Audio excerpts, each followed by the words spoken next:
Determine the centroid of figure ಅಂತ ಹೇಳೋಣ. ಇದು C section, C type section. ಇದನ್ನ ಈ ರೆಕ್ಟಾಂಗಲ್ ಅನ್ನ 1, ಈ ರೆಕ್ಟಾಂಗಲ್ 2, ಈ ರೆಕ್ಟಾಂಗಲ್ 3 ಅಂತ ನಂಬರಿಂಗ್ ಮಾಡೋಣ. ಏರಿಯಾ ಆಫ್ ರೆಕ್ಟಾಂಗಲ್ 1 ಇದು 60 mm, ಇದು 12 mm, 720 mm ಸ್ಕ್ವೇರ್.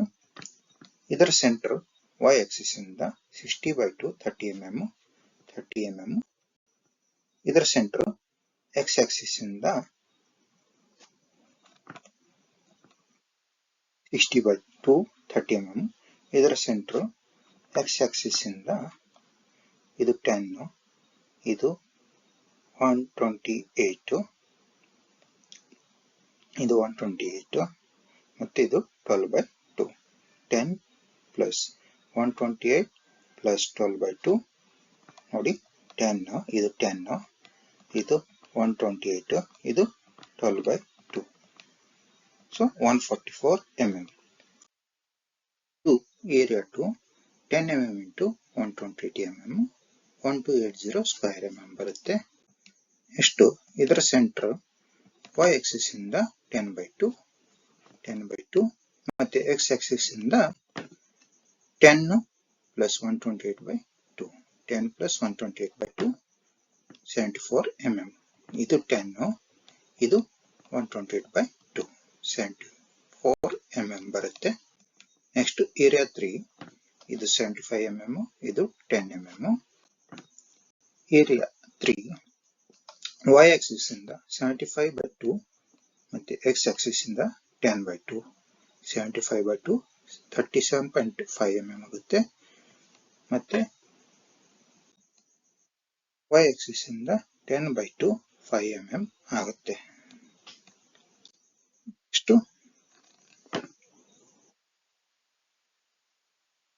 ಎಲ್ಲ ಕ್ಯಾಲ್ಕುಲೇಟ್ ಮಾಡಿದ್ವಿ. Area 1, area 2, area 3, x1, x2, x3, y1, y2, y3 ಎಲ್ಲವನ್ನು ಕ್ಯಾಲ್ಕುಲೇಟ್ ಮಾಡಿದ್ವಿ. ನೆಕ್ಸ್ಟ್ x ಬಾರ್ ಫಾರ್ಮುಲಾ ಮತ್ತೆ y ಬಾರ್ ಫಾರ್ಮುಲಾ ಎಲ್ಲವನ್ನು ಸಬ್ಸ್ಟಿಟ್ಯೂಟ್ ಮಾಡೋಣ ಒಂದೊಂದಾಗಿ. Area 1, area 1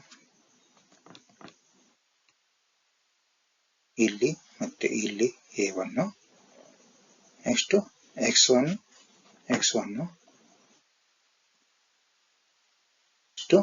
y1, y1 area 2, area 2 x2, x2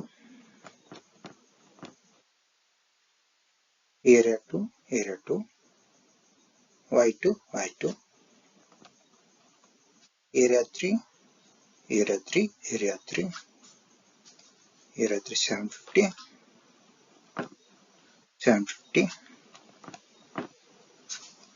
ಮತ್ತೆ ಇಲ್ಲಿ 750 x3, x3 y3, y3 ಮತ್ತೆ ಇದು total summation ai, summation ai, summation ai. ಇದೆಲ್ಲ ಕ್ಯಾಲ್ಕುಲೇಟ್ ಮಾಡಿದಾಗ x ಬಾರ್ ಸಿಗುತ್ತೆ, ಇದೆಲ್ಲ ಕ್ಯಾಲ್ಕುಲೇಟ್ ಮಾಡಿದಾಗ y ಬಾರ್ ಸಿಗುತ್ತೆ. x bar, y bar. Finally centroid ಅನ್ನ ರಿಪ್ರೆಸೆಂಟ್ ಮಾಡೋಣ. ಸೆಂಟರ್ಡ್ y ಆಕ್ಸಿಸ್ ಇಂದ ಇಷ್ಟು ದೂರದಲ್ಲಿದೆ ಮತ್ತೆ x ಆಕ್ಸಿಸ್ ಇಂದ ಇಷ್ಟು ದೂರದಲ್ಲಿದೆ.